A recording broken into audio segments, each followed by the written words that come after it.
Halo guys, selamat datang di channel saya. Pada video kali ini, saya akan melakukan interpretasi terhadap arus kas perusahaan Goto Gojek Tokopedia untuk tahun yang berakhir pada tanggal 31 Desember 2022. Nah, sebelum kita mulai, saya akan menjelaskan dulu secara singkat terlebih dahulu latar belakang dari perusahaan Goto ini. Jadi, Goto ini gabungan dari Gojek dan Tokopedia.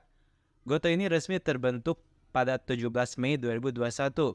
Perusahaan startup seperti Goto ini bergerak dalam industri teknologi dan layanan online di Indonesia. Mereka menyediakan berbagai produk dan layanan termasuk transportasi, e-commerce, pengiriman makanan, logistik, serta layanan keuangan dan pembayaran. Nah, selanjutnya kita akan mulai ke pembahasan berikutnya. Pertama-tama, mari kita lihat aktivitas operasional perusahaan. Dalam aktivitas ini, Goto ini berhasil menghasilkan pendapatan dari penjualan produk atau layanan mereka kepada pelanggan dengan total kas sebesar 22.896.945. Namun, mereka juga melakukan pembayaran sebesar 20.077.916 kepada pelanggan sebagai pengembalian atau penggantian. Nah, selain itu, mereka melakukan pembayaran kepada pemasok sebesar 2.037.486 untuk memperoleh barang atau jasa yang diperlukan dalam operasional perusahaan. Selanjutnya, Goto juga menerima kas dari penggunaan platform mereka setelah dikurangi dengan pembayaran kepada pedagang dan penyedia jasa logistik dengan jumlah sebesar 607.023. Dalam operasionalnya, perusahaan juga membayarkan gaji dan tunjangan karyawan sebesar 6.993.746 serta melakukan pembayaran lain-lain sebesar 12.322.407 yang mencakup pembayaran beban operasional dan administrasi lainnya. Jadi, total kas bersih yang digunakan dalam operasi adalah sebesar 17.206.303. Nah, selanjutnya, aktivitas investasi perusahaan Goto ini melakukan pembelian aset tak berwujud sebesar 104.398 dan pembelian aset tetap sebesar 347.738. Mereka juga menerima penerimaan dari penjualan aset tetap sebesar 41.838 dan penerimaan dari penjualan aset tidak lancar serta aset dan liabilitas atas kelompok lepasan yang dimiliki untuk dijual sebesar 16.457.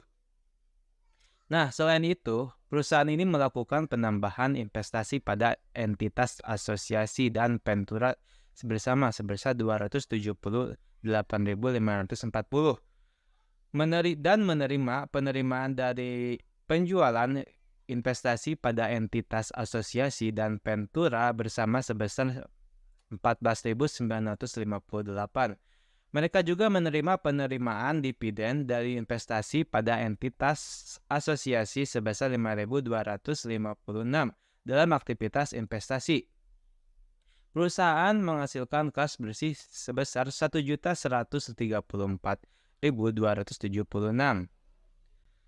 Sementara itu, dalam aktivitas pendanaan, perusahaan menerima setoran modal dari kepentingan non-pengendali sebesar 11.325 dan penerimaan pinjaman dari pihak ketiga sebesar 1.491.286.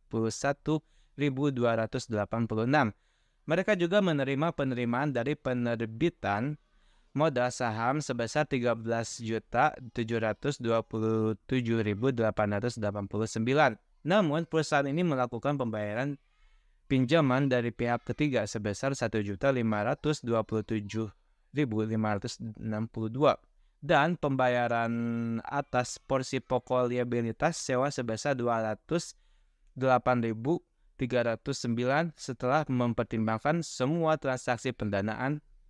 Perusahaan menghasilkan kas bersih sebesar 13.374.290 dari aktivitas pendanaan. Jadi, untuk penurunan bersih kas dan setara kas selama tahun 2022 ini adalah sebesar 2.697.737. Pada awal tahun, kas dan setara kas perusahaan adalah 31.150.908 dan pada akhir tahun jumlahnya menjadi 29.9.177. Secara keseluruhan, Gotoh ini mengalami arus kas positif dalam aktivitas operasional mereka, meskipun terdapat pengeluaran kas yang signifikan dalam aktivitas investasi. Perusahaan ini mampu menghasilkan arus kas positif dari operasionalnya dan melakukan investasi serta pendanaan yang mendukung pertumbuhan dan ekspansi bisnis mereka. Nah, demikianlah interpretasi mengenai arus kas perusahaan Gotoh pada tahun 2022. Terima kasih telah menonton video saya tentang laporan arus kas. Saya harap informasi yang saya bagikan telah bermanfaat bagi kalian dan sampai jumpa.